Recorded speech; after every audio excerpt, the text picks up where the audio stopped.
wabarakatuh. Sebelumnya perkenalkan, nama saya Salma Marifatul Amalia dari kelas 11 MIPA 3. Bismillahirrahmanirrahim. Alhamdulillahirabbil alamin.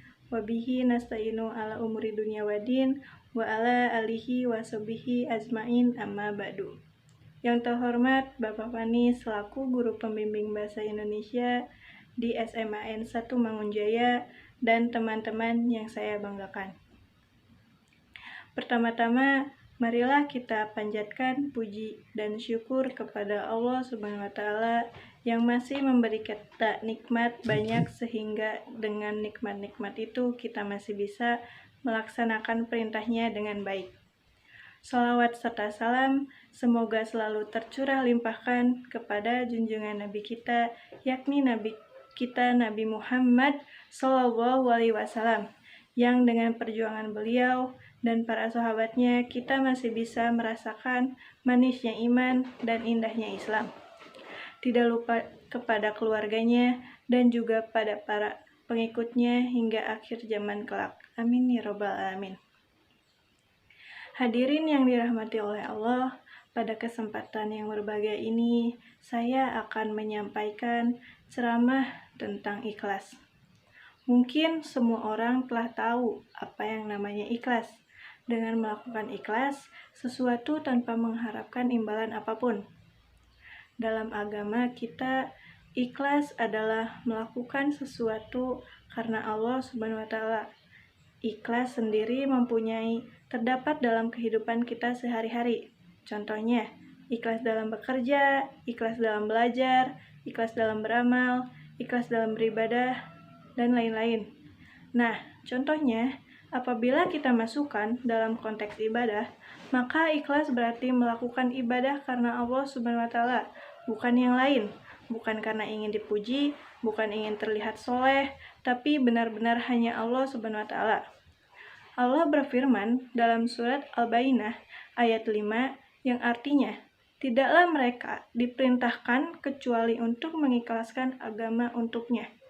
Ayat di atas menerangkan pada kita tentang berlaku ikhlas dalam beragama.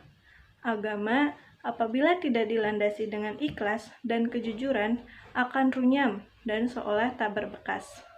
Orang sibuk memikirkan kepentingan diri sendiri tanpa sedikit pun menempatkan agama dalam prioritas hidupnya.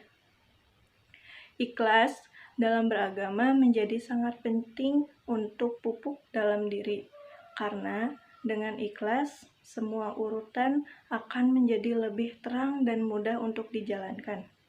Dalam hadis yang diriwayatkan oleh Imam Muslim, dalam kitab Sahih Muslim diceritakan tentang suatu perkara yang akan terjadi nanti pada akhir di hadapan Allah Subhanahu wa Ta'ala. Nanti di hadapan Allah ada seorang hamba ditanya oleh Allah, "Apa yang telah kamu lakukan di dunia, wahai hambaku?" Ia menjawab, "Saya berjuang dan berperang demi Engkau ya Allah, sehingga saya mati syahid." Allah berkata, "Dusta kamu, sebenarnya kamu berperang bukan karenaku, melainkan agar disebut orang yang berani. Kini kamu telah menyundang gelar tersebut." Kemudian Allah memerintahkan agar dia dicampakkan dan dilempar ke neraka. Kutipan di atas adalah contoh orang yang beribadah dengan tidak ikhlas dan mengharap selainnya.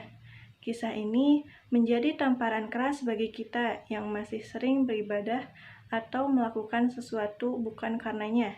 Semoga kita termasuk orang-orang yang Allah lindungi dari hal-hal seperti itu. Amin. Hadirin yang dirahmati oleh Allah, dalam beramal ikhlas menjadi ukuran sebesar apa pahala yang kita dapat.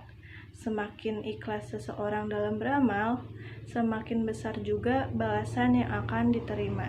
Setelah kita memahami isi dari berlaku ikhlas, maka marilah kita mulai memupuk dan melatih diri kita untuk ikhlas dalam segala hal, sehingga apa yang telah Rasulullah siratkan dalam hadisnya terjadi pada kita. Amin, amin ya rabbal alamin.